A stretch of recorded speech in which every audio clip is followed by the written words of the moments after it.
So for the past, 6, 7, maybe 8 years, there's been this concerted effort from conservative-leaning commentators to make this argument, like, who, bro, us? Listen, man, all we care about is free speech, bro. All we care about is free speech, bro. That's all we care about. And these stupid liberals and lefties with their sensitive feelings and their snowflakeism. They're a problem. They're censorious. They're authoritarian. We're against them. And of course, what they would do is hyper-focus on specific instances. Like, for example, if Ann Coulter goes to give a speech at a college and lefties try to protest to say, you can't speak here, or if Ben Shapiro or Milo Yiannopoulos does it, and they try to block them from speaking, and then it becomes an issue of, well, even if you don't agree with what I have to say, you should defend to the death my right to say it. And so they cloak themselves in this argument of, like, traditionally liberal values. Free speech, free expression, free protest. They tried to argue, like, us people on the right are now the believers in freedom, and the left-wingers are the censorious authoritarian snowflakes. This was an argument that was hammered home ad nauseum, ad infinitum. Okay, and that always annoyed the shit out of me, for one thing, because I'm in favor of free speech, and I'm clearly on the left. So this idea that you could just generalize and say, all lefties are against free speech, nonsense. And all righties are for free speech. Nonsense. So anyway, I tell you that to point this out. Now the roles have completely and utterly reversed in an instant, as, by the way, I told you they would. I knew this would happen. So October 7th, there's a Hamas terror attack against Israel. They kill about 55% military targets, 45% innocent civilians. Israel responds, goes absolutely nuts, and does a slaughter fest in Gaza. Over 20,000 Palestinians dead. Over 9,000 of them are children. And it's ongoing. Well, in the midst of this absolute slaughter, there's been 22,000 bombs dropped on Gaza in the course of a little over a month.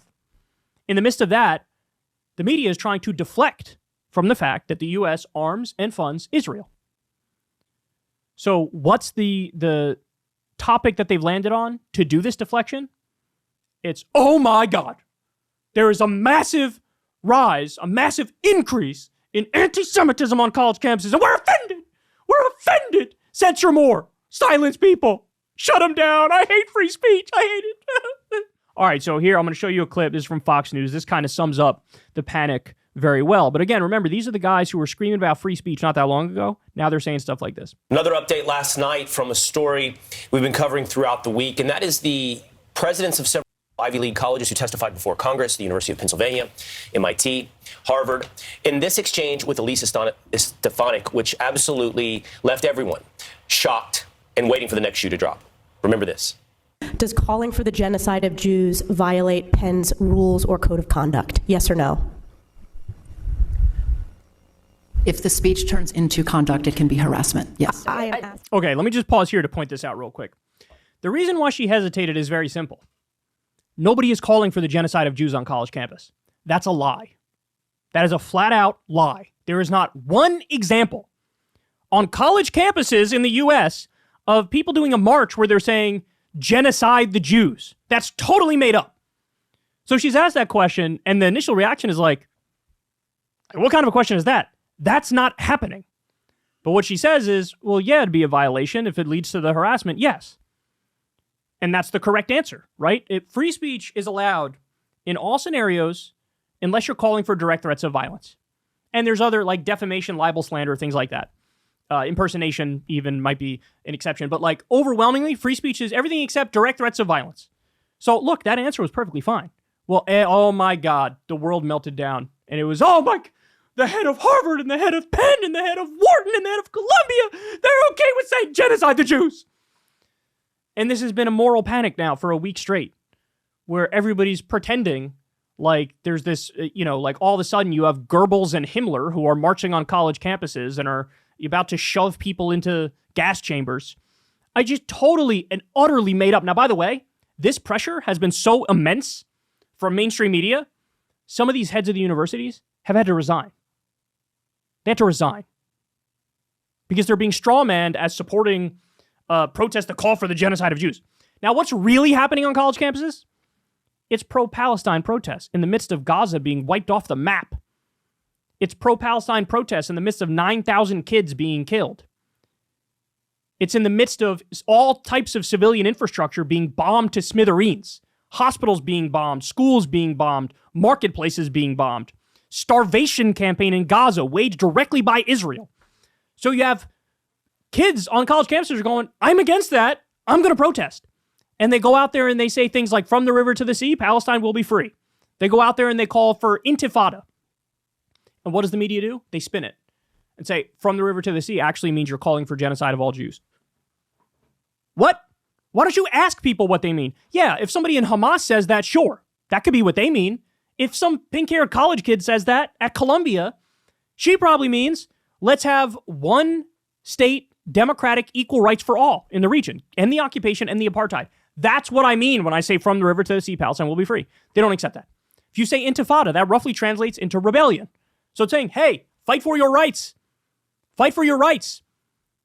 You're being attacked and assaulted by a settler colonial state. Fight back. Get your rights. We're in favor of the intifada. You can make a stretch of an argument and say, hey, in previous intifadas, there was some targeting of civilians, so that's really bad. But is that what it means when a college student says intifada? Are they saying kill all the Jews? No, you are purposefully strawmanning them and going with the worst interpretation of what those words could mean and ramping up a fake moral panic. Oh my God, all of a sudden on college campuses, everybody's Himmler. Nonsense, but watch, they're going to keep going here. Elise Stefanik really tried to give her so many chances to, just change what she said, and she just wouldn't do it. And so now she's down. By the way, $100 million in donations. And so look at these trucks. They got these trucks that are all over the place now. They put the face. They've done this with students too. Said anti-Semite on college camps. Look at this anti-Semite. Shame. This is what they're doing. All the same tactics that the right hated when the left uses them against people who they say are bigoted, racist, misogynistic, transphobic, etc. All those same tactics they trot out and put them on steroids on this issue. Yeah, donations to the university were threatened unless, she was fired. And so that happened. And that's where we're at least Stefanik's reaction to this. Now, what's interesting is what it says here on the banner is correct on Fox News. Anti-Israel protests rage on U.S. college campuses. But that has been twisted into they're calling for genocide of the Jews, which is just, there's no other way to put this, guys. It is a flat-out lie. We have seen protests like that. They didn't happen in the U.S. It happened somewhere in Europe.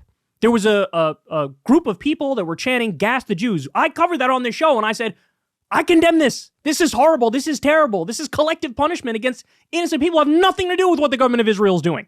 We've seen those protests. So in other words, if they exist, I would show you and I would condemn it. They don't exist on U.S. college campuses. What you're hearing is from the river to the sea, and intifada, and other chants that people are misconstruing as, you say you want to genocide the Jews. This is how they're deflecting from the topic at hand, which is the slaughter of innocent Palestinians. Do you understand that? And it's a moral panic, and people are being forced to resign, and kids' faces are being put up, and they're called anti-Semites. They're blocked from getting jobs in the future. The biggest censorious authoritarian crackdown I've seen in my lifetime. 1 down, 2 to go. This is only the very beginning of addressing the pervasive rot of anti-Semitism that has destroyed the most prestigious higher education institutes in America. This forced resignation of the president of Penn is the bare minimum of what's required. Harvard, MIT, do the right thing. The world is watching. Again, it's about anti-Semitism, but it's also a bigger story about speech on campus, about the treatment of anyone who has a diverse point of view, especially if you're a conservative. What the Jewish population is facing in these schools is what conservative students have been facing for a long time. So as they are calling for purging people who don't agree with them, they play the victim. Oh, this is so, us conservatives are such victims. We're such victims. How ironic. As they are calling for a censorious authoritarian crackdown, they are bemoaning censorious authoritarian crackdowns on conservatives. That which is not happening right now. The censorious crackdown is on pro-Palestine protesters. They don't have a single word in defense of those people. They call them anti-Semites. They say they support genocide. Do you see how disingenuous? I've never seen a conversation more mucked up out of nothing than this. The whole point is to try to deflect as much as possible from what's happening in Gaza. And it'll be interesting to see whether these other campuses take that same step. I think UPenn was the most obvious one because of the preconditions that were there. We'll see if this testimony leads to, and we shouldn't call them, she's right, they're not the most prestigious or elite, they're just the most expensive. All right, there you go, man. There you go. Now, I will predict there will be more people fired over this. There will be more people censored. There will be more people who are blocked from getting a job when they graduate. There'll be more faces on trucks where they call somebody an anti-Semite for something that they said, which was not at all anti-Semitic. It's disgusting. And again, it is a very concerted effort to deflect the conversation. All of a sudden, Fox News is covering this like it's a bigger scandal than what's happening in Gaza. We just gave Israel 14,000 tank shells when we know they're killing over 90% innocent civilians. They've dropped 22,000 bombs in a little over a month. We are arming them. We are blocking condemnations at the UN. We're blocking attempts for ceasefires. We're giving them effectively a total green light to destroy Gaza, ethnically cleanse it, genocide them. And at the same time all that's going around, they're arguing people are anti-Semitic and they're genocidal for protesting in favor of Palestinian human rights. I don't want to hear a single word ever again from any of these loathsome cretins about free speech and free expression and free protest. They never meant it. They never meant it. They just disagreed with what liberals and leftists were saying previously. And so instead of openly and honestly disagreeing on the substance, they play the victim.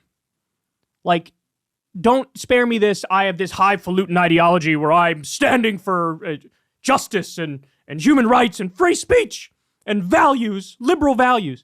It was never about that. Because if it was about that, you'd be defending these pro-Palestine protesters now. And you're not. You're smearing them. I can't. Don't take the bait. Focus on the actual crimes that are unfolding right in front of our faces. Hey, y'all, do me a favor and like and subscribe. It helps out big time in the algorithm. Click the bell as well for notifications when videos drop. And watch that video on screen right now. You know you want to.